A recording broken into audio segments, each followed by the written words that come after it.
Carlos, gracias.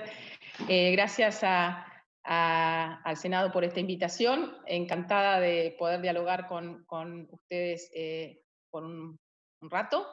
Eh, Vos bien planteabas, Carlos, que en diciembre nos juntamos, parece hace tanto tiempo, pero nos juntamos en una bicameral donde estaban diputados y senadores. Muchos de ustedes y muchas de ustedes estaban presentes en la discusión de la 27541, la ley de emergencia. Y en ese momento pensamos en la moratoria realmente como como son en general las moratorias, como situaciones excepcionales frente a realidades excepcionales, y la realidad excepcional que existía entonces era una economía en recesión, una economía que tenía un fuerte desplome de la demanda interna, una economía sin crédito, una economía que había reemplazado en los últimos años el crédito financiero por la deuda con la FIP, una situación de endeudamiento tributario, aduanero, previsional con el fisco enorme. Y como vos bien planteabas recién, cuando nosotros evaluamos y discutimos el tema de la moratoria, el sector más sensible y además donde veíamos que iba a ser más difícil poder arrancar, era fundamentalmente las pequeñas y medianas empresas. Por eso es que la moratoria se focalizó en ese momento en todo el entramado de pequeñas y medianas empresas y las personas humanas que accedían al certificado PYME por estar haciendo un trabajo, ya sea autónomo o monotributo, vinculado al terreno de la producción de bienes o de servicios. En ese entonces, la parte más importante del endeudamiento tributario era de todo el entramado PYME, y nosotros pensábamos que ese era un empujón que necesitaba todo este entramado productivo a nivel sectorial y a nivel regional, con niveles de endeudamiento muy, muy elevados, para poder iniciar un proceso de recuperación. Eh, nosotros reglamentamos esta ley, la FIP reglamentó esta ley a mediados de febrero, ¿sí? Esto también tengámoslo en cuenta, a mediados de febrero se inició el proceso de inscripción a la moratoria y en marzo vino el COVID. Y la verdad que yo no voy a abundar en la situación dramática que se está viviendo a nivel nacional e internacional en términos de deterioro laboral, de deterioro de todo lo que es la actividad productiva, en términos sociales, y el esfuerzo que está haciendo el Estado Nacional para amortiguar los impactos de la pandemia. La verdad que nosotros, cuando pensamos no ya solo el presente, sino también cómo se va a dar hacia adelante en la etapa de progresiva recuperación de la economía argentina, donde hoy estamos focalizando todo el esfuerzo del Estado en privilegiar el empleo. Básicamente ese es el objetivo central de todas las políticas de transferencias que se están haciendo, privilegiar la sostenibilidad del empleo, de las capacidades productivas, a través básicamente de lo que es el programa del ATP, pero también en lo que hace amortiguar el impacto sobre los ingresos de la población a través del ingreso familiar de emergencia. Estos son, junto con otras políticas, una forma de atender esta emergencia, atender el presente, pero siempre pensando en cuáles son las medidas para iniciar este proceso de recuperación post-pandemia, donde obviamente hay un conjunto de políticas que se están pensando y donde se inscribe esta moratoria. La verdad que nosotros estamos pensando que esta moratoria una necesidad, porque así como en diciembre decíamos, venimos de un proceso de deterioro muy fuerte y creíamos que solamente había que focalizar en las pymes, hoy la realidad es otra. Hoy todo el entramado productivo, con alguna excepción de algunos sectores muy específicos, está en una situación muy complicada, y donde se advierte que la deuda con el fisco ha crecido un 90%, ¿sí? Yo les voy a dar un dato que me parece que es importante tener en cuenta.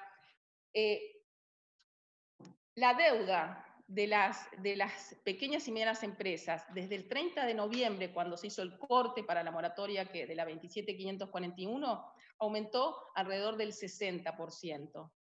pero la deuda de las personas humanas, digamos, de las personas que no eran asimilables a pequeñas y medianas empresas, monotributistas básicamente, o autónomos, y de las grandes empresas, un 180%. Entonces, y además también agregar otra cosa más, esta deuda de las grandes empresas y de las personas humanas no es deuda únicamente que se supone que uno puede focalizar, las deudas son procesos permanentes, porque parte de estas deudas estaban regularizadas en programas de pago. Y este incremento que se ha dado en endeudamiento es por el que se dejó de pagar programas que venían de atrás y planes que venían de atrás que tenía el sector privado con la FIP. Hoy por hoy, el monto de la deuda total, y acá hago la distinción en lo que es deuda exigible, o sea que no está regularizada, ¿sí? Respecto a la que está en determinados planes. Advertimos que ha aumentado mucho la deuda también de planes. ¿Por qué? Porque las empresas, si no pueden pagar, se meten en financiamiento con la FIP, que nosotros hemos promovido, ¿no? Hemos flexibilizado bastante los programas de financiamiento de la FIP para que las empresas y las personas puedan cumplir con sus compromisos. El total de la deuda es de 540.762 millones de pesos, ¿sí? Es un número. Yo lo comparaba con lo que es la situación de deuda del sistema financiero, y es casi la cuarta parte del total del crédito al sector privado que hoy hay en el sistema financiero. O sea que el nivel de deuda que hoy hay con el fisco es muy relevante, y nosotros pensamos que si no se genera un programa de regularización de esa deuda, va a ser muy difícil que las empresas y las personas humanas puedan acompañar el proceso de recuperación que aspiramos a ir consolidando lo más rápidamente posible. Entonces, ¿de qué se trata esta reforma de la 27.549? En realidad es una universalización del acceso, según por tamaño de empresa y también por condición de personas humanas. Es una moratoria universal, ¿no? Yo acá quisiera agregar algo. La moratoria, porque en las últimas semanas en el debate público yo advertía, decía, bueno, esto es una amnistía, o sea, trataba de plantear que como que era una amnistía para algunos y no para todos. En realidad, las moratorias son amnistías, eso también tengamos en cuenta, y son amnistías que solamente puede habilitar el Congreso de la Nación, ¿sí? Porque ese permiso para reducir o condonar parte de las deudas de los intereses acumulados o de las multas, reducir el stock de la deuda en sí mismo, es una atribución que tiene el Congreso de la Nación. Entonces, nosotros en este proyecto lo que estamos haciendo es incorporando a todos los sujetos económicos y sociales, y además estamos incorporando todos los tributos, ¿sí? Salvo algunas excepciones que siempre han figurado en todas las moratorias. Acá también hago otra aclaración. Nosotros en el pasado, antes de la moratoria de la 27.541, tenemos tres antecedentes. Una en el 2001, bajo el gobierno del doctor, una en el 2009, bajo el gobierno de Cristina Fernández de Kirchner, y otro en el 2016, bajo el gobierno del ingeniero Macri. En los tres casos moratorias se incluyeron los mismos impuestos que hoy están incluidos en esta moratoria, ¿sí? Esta es otra aclaración, me parece que es pertinente realizar. En realidad la única, también otra, su conexión, ¿ustedes me escuchan? Me apareció un... Ah, no. ¿Sí? Y te escuchamos bien, Mercedes. Otra cosa, las moratorias, como todas las moratorias, solamente extinguen las responsabilidades penales que tienen que ver con las cuestiones tributarias, las cuestiones penales, previsionales o las cuestiones aduaneras. Esto tampoco no es algo novedoso, esto ha estado presente y es un dato de todas las moratorias. Y después voy a hacer otra aclaración. que tiene que ver con esto de que no hay precedentes. Se ha discutido mucho en el caso particular de lo que es el artículo 16, de la inclusión o la mención que se hace de la posibilidad de que los fallidos, los quebrados, sin continuidad, se les habilite a través del avenimiento la posibilidad de la continuidad de su actividad, de su empresa, que este era un caso excepcional en la historia de las moratorias. Y yo puedo citar de las últimas 4 o 5 programas de regularización que se han hecho en materia tributaria de los últimos 4 o 5 regímenes excepcionales, puedo citar algunos que me parece que vienen al caso, que es uno en el caso del el decreto 1387 del 2001, ¿no? Que establecía un régimen de capitalización. Ese entonces era un régimen de capitalización de las deudas con AFIP que establecía que se excluían de ese sistema de capitalización los contribuyentes declarados en quiebra, ¿sí? Pero se aclaraba de una forma muy parecida a la que estaba ahí planteado en el proyecto de ley, dice, excluir del régimen de capitalización los contribuyentes y responsables que a la fecha que se establezca para el acogimiento hayan sido declarados en estado de quiebra, salvo que se levantare esa quiebra. Más cerca en el tiempo, en la ley 26476 que se dictó, fue la moratoria que se dictó en el año 2009 con la crisis internacional, la crisis financiera internacional, ahí también se planteó por vía reglamentaria, en este caso de la AFIP, la posibilidad que entraran a la moratoria los fallidos accediendo obviamente al avenimiento. O sea que desde el punto de vista de lo que es el pasado no tan lejano, hay situaciones donde se le dio el mismo tratamiento que se le está planteando hoy en el artículo 16. Ahora, también quisiera hacer otra aclaración, que desde el punto de vista, yo sentada acá como administradora federal de ingresos públicos, y advertir que cuando uno mira cuál ha sido el comportamiento, la actitud de esta administración frente a los casos de empresas quebradas, la verdad es que uno no advierte que haya sido una posición que alentara la continuidad, de las actividades de las empresas y de las personas. La verdad que esto tiene que ver con una visión quizás de la cuestión fiscal un poco más amplia, donde nosotros sabemos que si no hay actividad económica, si no se genera riqueza, no se recaudan impuestos. Entonces, cuando yo me planteo desde la mirada más netamente fiscal de lo que hace a nuestra necesidad de tutelar ese objetivo que es ampliar los ingresos del Estado Nacional, los ingresos públicos, es interesante advertir que en la historia de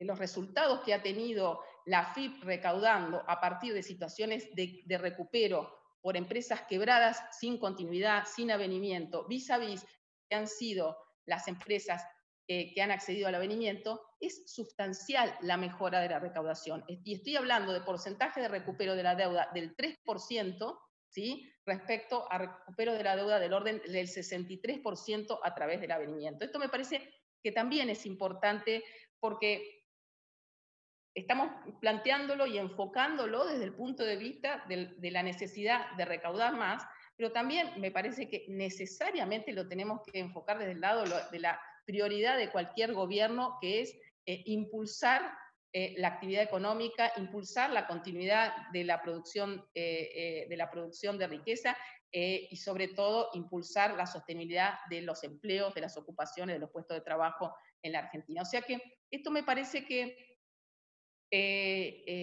y sintetizando, me parece que esto es un instrumento extraordinario en situaciones extraordinarias. Nosotros creíamos que la situación extraordinaria de diciembre iba a ser un capítulo y vino el COVID. La verdad que creemos que en la etapa que se presenta hacia adelante, esta va a ser un canal muy, muy importante de oxígeno para que todos los sectores de la producción y del trabajo puedan iniciar un proceso de recuperación. Hoy es un día, además, es un día importante porque estamos discutiendo esto en el marco donde la Argentina, creo que toda la Argentina ha dado un paso muy, muy relevante en la negociación de la deuda, ¿no? Una vez más, hay que reconocer que este gobierno está reestructurando una deuda como fue en el proceso de reestructuración del 2005 y del 2010, de una deuda que no contrajo, ¿sí? Que había contraído un gobierno anterior, así como ocurrió en el 2005 y en el 2010 con la reestructuración de la deuda que hicieron Néstor y Cristina. Se dio vuelta una página que lamentablemente se volvió a abrir a partir del hiperendeudamiento de los últimos años, y hoy creo que se ha logrado un paso muy, muy relevante que también nos abre el horizonte a la hora de pensar en este proceso de recuperación, ¿no? De acceso del sector privado al financiamiento, de menores tensiones en el frente cambiario.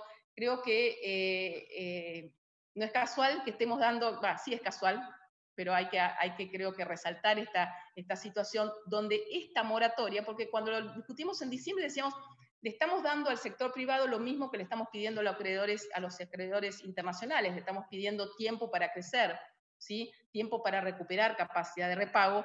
La moratoria tiene ese mismo espíritu. Sepamos que esta moratoria,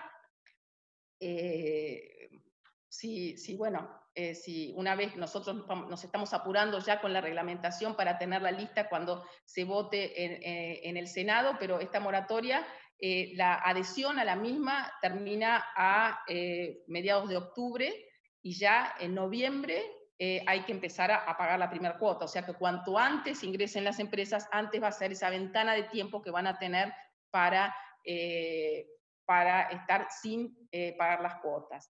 Si les parece, yo puedo hacer una breve descripción de lo que son los cambios que se introdujeron en el proyecto que mandó el Ejecutivo, que creo que entiendo que fueron un poco consensuados entre ambas cámaras, pero lo sistematicé un poquito. Bueno, el primer punto que es bien importante es que se extiende la fecha de inclusión de deudas, ¿sí? En el proyecto original del Ejecutivo, las deudas eran las devengadas hasta el 30 de junio de este año, ahora se incluyeron las deudas hasta el 31 de julio. Se incluye una condición y un requisito para adherir para las grandes empresas, que es que aquellas empresas que tienen activos financieros en el exterior, para poder adherir a esta moratoria, tienen que repatriar al menos el 30% de esos activos externos que están en el exterior. Esta es una condición que se incorporó en la discusión parlamentaria. Otro tema importante es que incorpora un premio a los contribuyentes. Eso no estaba en el proyecto original, y me parece que hay que destacar que este premio que se está incorporando es un premio que va dirigido quizás a un eslabón muy castigado y por la pandemia, que es el profesional, es el autónomo, es el monotributista, ¿no? Los beneficios que se otorgan van...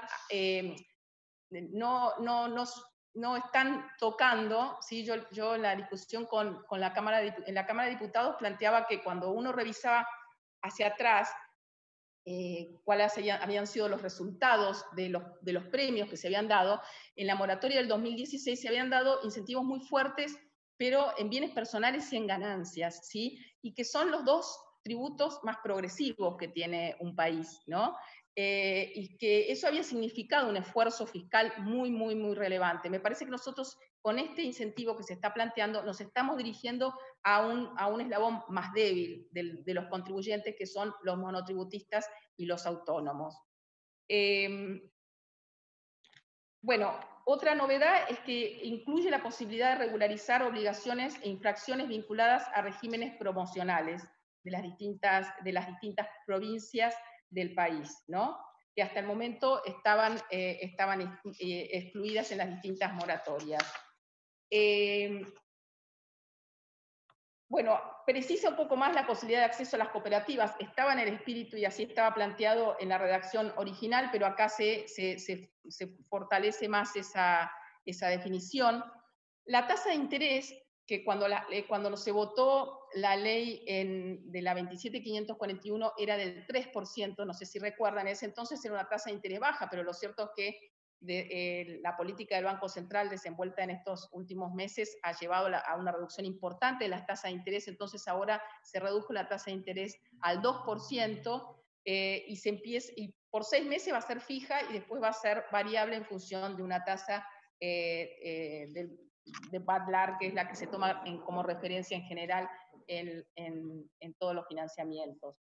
Se redujo la cantidad de cuotas impagas para definir la caducidad, que en el caso de las grandes empresas se bajó de 4 a 3 cuotas impagas para que caduque el plan. Bueno, establece la cancelación anticipada de estas condicionalidades, y esto está antes.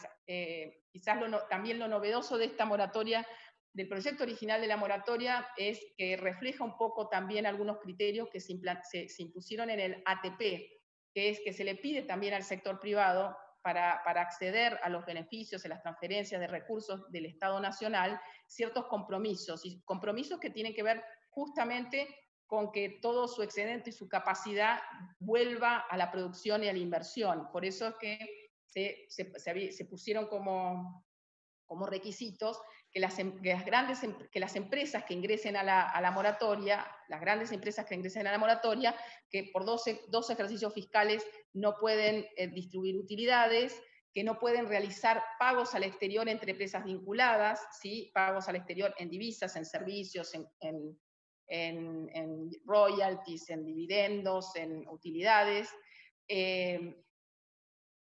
y tampoco que pueden hacer ningún tipo de operación en el mercado de títulos con el objetivo de eludir la normativa cambiaria del control, las regulaciones cambiarias de la Argentina. ¿Qué es lo que planteó, qué es lo que modifica, que se modifica en el proyecto que ustedes van a debatir? Es que si hay cancelación anticipada, esas condicionalidades también caen, ¿sí? Bueno, se incluye la invitación a las provincias a ofrecer facilidades de pago para tributos provinciales y municipales similares a los de esta moratoria. Se abre la posibilidad de que parte de lo que son la porción coparticipable de los ingresos tributarios futuros pueda ser securitizado por parte de las provincias, y suspende por un año las facultades, extiende las facultades de fiscalización de la FIP por un año, ¿sí? En las cuestiones fundamentales, en las cuestiones tributarias. Bueno, me parece que este es un pantallazo muy general de lo que es el espíritu de esta moratoria. La verdad que yo no les tengo que explicar a ustedes que representan a todas nuestras provincias la situación de emergencia, de necesidad. Esta deuda, si bien es un espejo de la concentración económica que tiene nuestro país, cuando uno mira la distribución provincial, la verdad es que todas las provincias tienen, sus sectores productivos tienen situaciones de endeudamiento con el fisco muy, muy importante. Por eso es también importante, valga la redundancia, que se invite también a las provincias a replicar este tipo de programas para oxigenar más las posibilidades de recuperación del sector productivo. Bueno, no sé, Carlos. Bueno, muchas gracias, Mercedes, muy claro.